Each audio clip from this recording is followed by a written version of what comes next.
What about the people who died? She just kept shaking her head. It wasn't me. Didn't happen. Was she simply in denial? Or was there another motive behind Amy's behavior?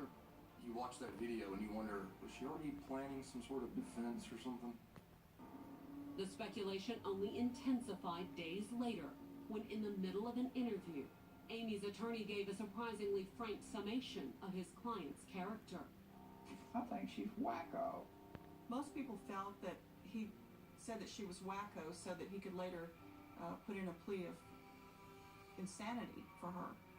For the moment, the investigators and prosecutors weren't too worried about an insanity plea. As far as they were concerned, the evidence painted Amy's rampage as a carefully planned, premeditated act.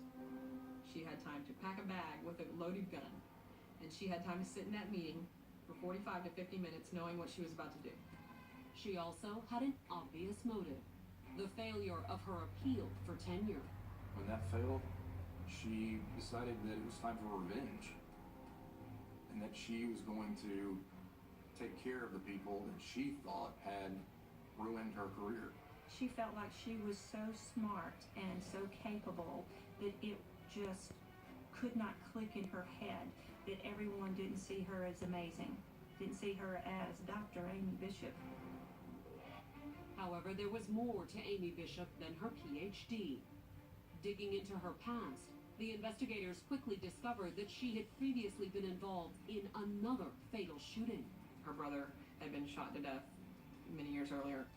At the time, Seth Bishop's death had been ruled an accident. She was never charged with anything, so she had a clean record. But now, with 3 people dead in Huntsville, the Massachusetts authorities were beginning to wonder. Maybe this wasn't an accidental shooting. Maybe it was planned.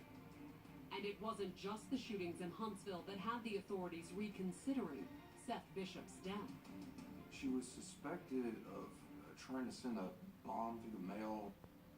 In December of 1993, just a few weeks after she had resigned from Boston Children's Hospital, the supervisor whose scathing review had prompted Amy to leave had come home to a mysterious package on his doorstep. It was a white box that had 6 29-cent stamps on it that were uncanceled. And it was in between the screen door and the main door. Amy's supervisor called the police, and the bomb squad removed the package, which did contain explosives. And the investigation soon focused on Amy Bishop. In fairness, if there was a case there, you'd expect it to have been brought.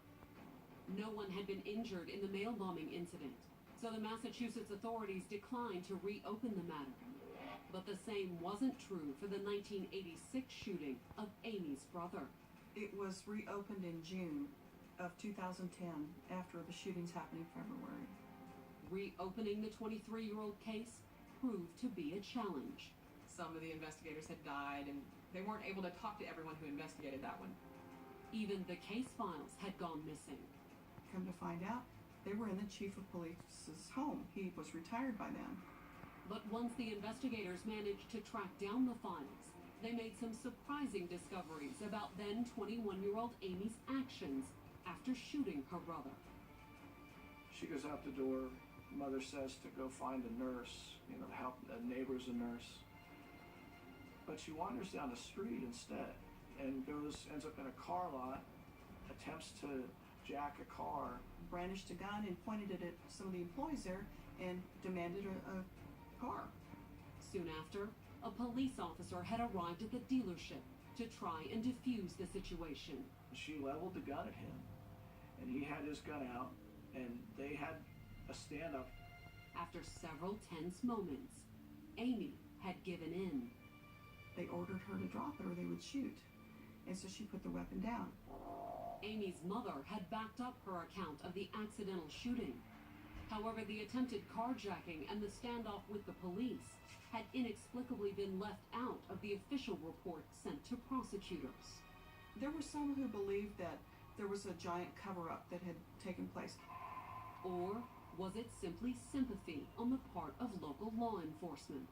This is a 21-year-old girl, had just seen her brother shot. You picture an incident like that and you're shattered and you set the gun down and you run screaming. You don't normally hear people drawing down on a law enforcement officer. Either way, the prosecutors now decided they had made a mistake in not charging Amy 23 years earlier. She was indicted in Massachusetts for the killing of her brother. She was charged with murder there. The news hit Amy hard. She didn't want to have to open up this case in Braintree, Massachusetts, and have her parents have to relive this. In fact, Amy was so determined to stop the case from going forward that a few days after the charges were filed on June 16th, she made a drastic move. She attempted suicide in the Madison County Jail. She was taken to the hospital for treatment. She survived, and she was taken back to jail. But was the fact that Amy's suicide attempt failed simply delaying the inevitable? In Huntsville, there was no shortage of people demanding that Amy be executed for what she had done. There was a lot of anger, a lot of visceral anger towards her and what she had done. And there was no small amount of a chorus for hang her high. A lot of the students that were there, they all said death penalty. Said she's crazy, put her to death. And in May of 2011, they more or less got their wish. The Madison County District Attorney's Office announced they would seek the death penalty against Amy. Coming up,